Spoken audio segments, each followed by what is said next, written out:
Yo, what's up everyone, and welcome to the channel. This channel is called How to Drum and Bass, and for everybody who's new here, it is my mission to break down what the top drum and bass artists are doing right now and to explain it to you to make your music better. And so today, I want to talk about bass guitar plucks, also just referred to as bass plucks. And it sounds like this.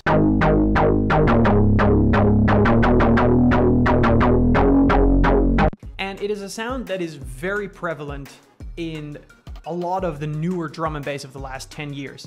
Artists such as Dimension, Andromedik, but even older artists like the Brookes Brothers and just many more really popular artists are using this as a staple in their drum and bass production because it is a heavy, powerful, and energizing sound.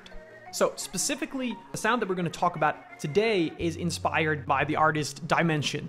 He uses a lot of very strong bass plucks in his music, and it just gives everything a super energetic vibe. And so what we're gonna do today is recreate one of the bass plucks in the style that Dimension usually makes them.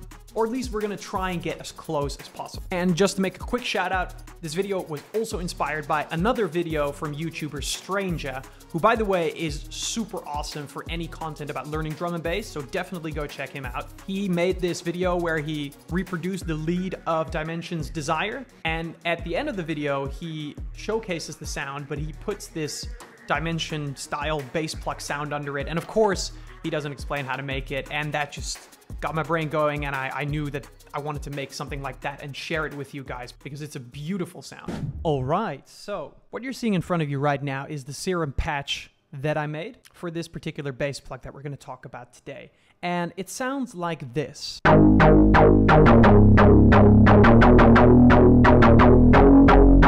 Now, if you're wondering where those notes came from and you want to copy that to follow along with this tutorial, all I did was insert the bass notes from Dimension's Desire. If you want, you can just go into your MIDI and insert these notes.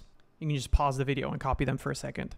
So, what I'd like to do is to show you every aspect of this Serum patch and show you how I made it and why I made it. And to do that, we're actually just going to start by turning everything off and then moving towards the sound gradually. Okay, so what we're going to do is we're going to start out with a sub, or actually just we're going to use the sub to introduce a saw wave.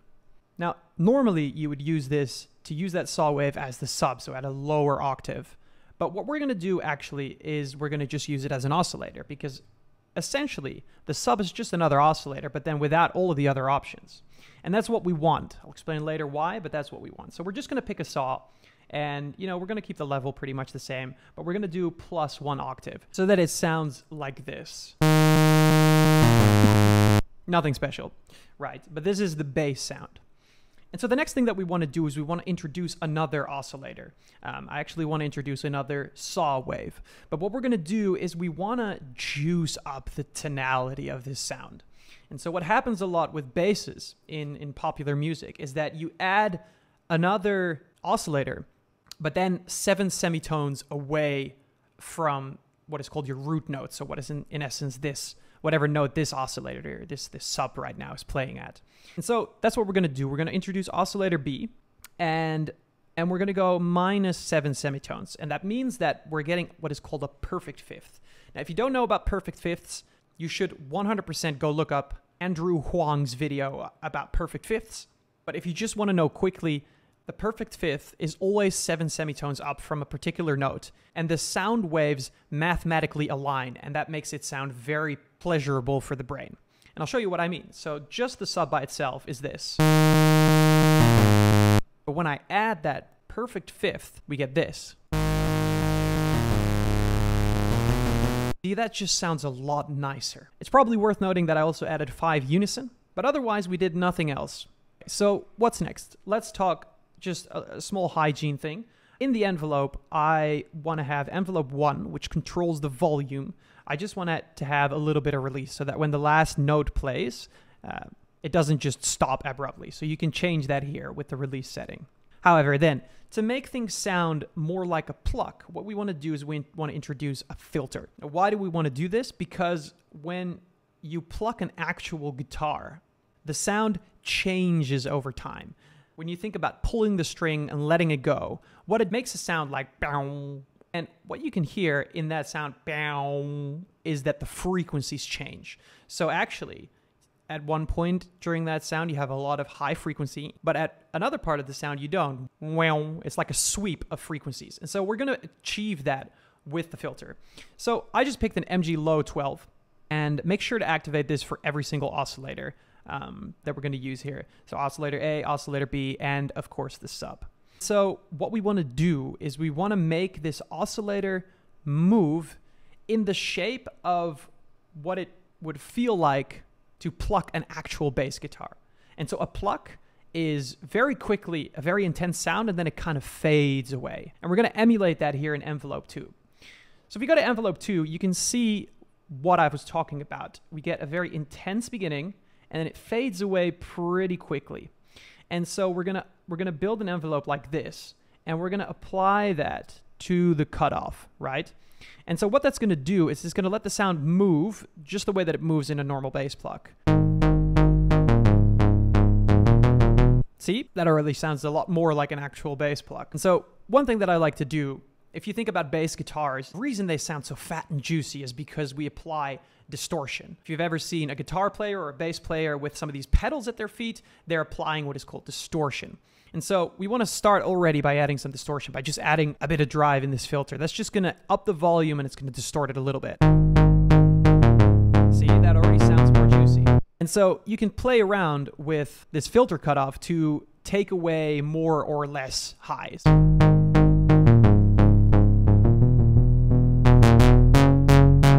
That's a bit harsh, but around here sounds pretty good.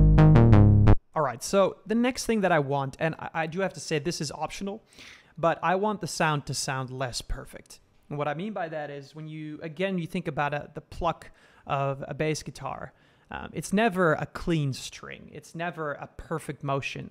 It's always some kind of extra distortion going on. But right now we are working with two perfect sawtooths, so that makes the sound a little bit artificial. So I like to add little touches here and there. It's not necessary, but it's something that you can do. And so that's why I've been using oscillator A, and I've just selected this BS subby saw, and we're gonna apply frequency modulation. Essentially, if you don't know what that means, we're gonna use this shape of the wave to distort this perfect saw wave so that it just becomes a bit more grungy. And so you can have a look at this oscillator. I use these settings, but to be honest, it's a subtle difference. You can kind of mess around with it. And what I did is I applied FM from A. I selected that here in this menu. And then I used another envelope that is actually even a bit quicker than envelope 2, just for the transient to hit a little bit more in a dirty manner. I apply that envelope to FM from A, and it's just going to let this wavetable, which, by the way, is not actually playing any sound. So, yeah, if I play this now, it's not playing any sound. It's only affecting oscillator B. It's just going to affect it a little bit.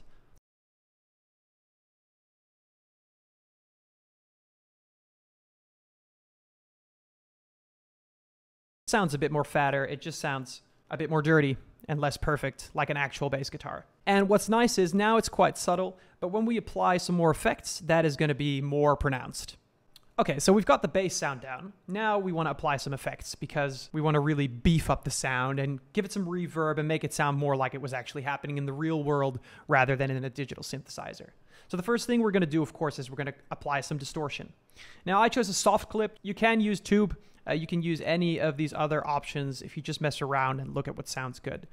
But for now, we're going to go for the soft clip. And I just added a bit of drive, and I took the mix down a little bit, but I just did that by hearing what sounds the best. So yeah, without distortion, it sounds like this. When we add distortion, it sounds like this. All right, then I want the sound to sound a bit wider, and that's why we're going to apply some hyper dimension. Hyper essentially just adds voices to it and detunes those voices. So it's almost like a choir. So it's multiple sources playing the same sound, but slightly apart from each other. And that's just going to make it sound wider.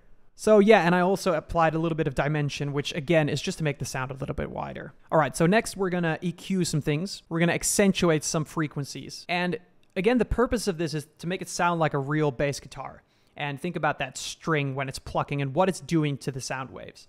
So I'll play it and you can see what happens in this window because I've changed 2 parts of the equalizer. You can see that this bubble is moving side to side, and you can see that this part, which accentuates or actually now cuts the high frequencies, is moving up and down. Now, the little bubble here, why you would do that is because you want to get a little bit of a sweeping sound.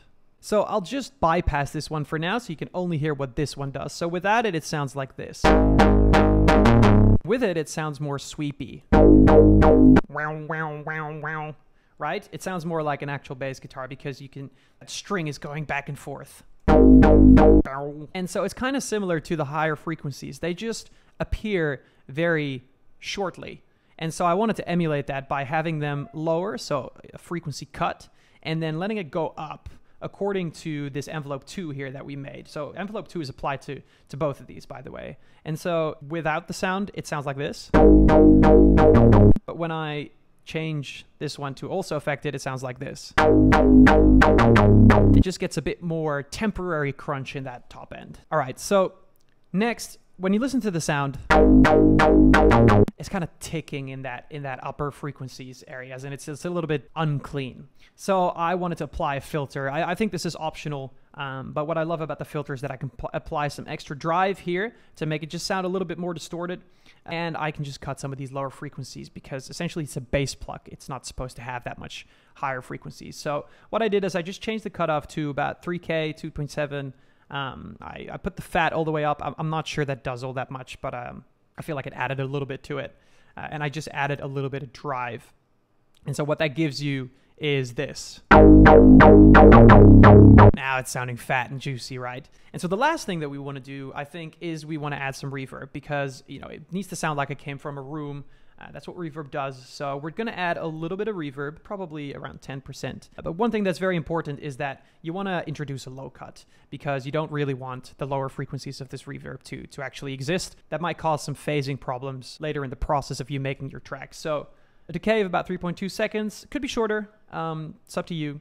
Size of about 32% and just, you know, like 10%, 12% of mix. All right, so that was how to make this particular style sound. All right, that marks the end of this tutorial. I hope that this was valuable to you. If you learned something, comment below what the biggest takeaway was for you. I'm very curious about that.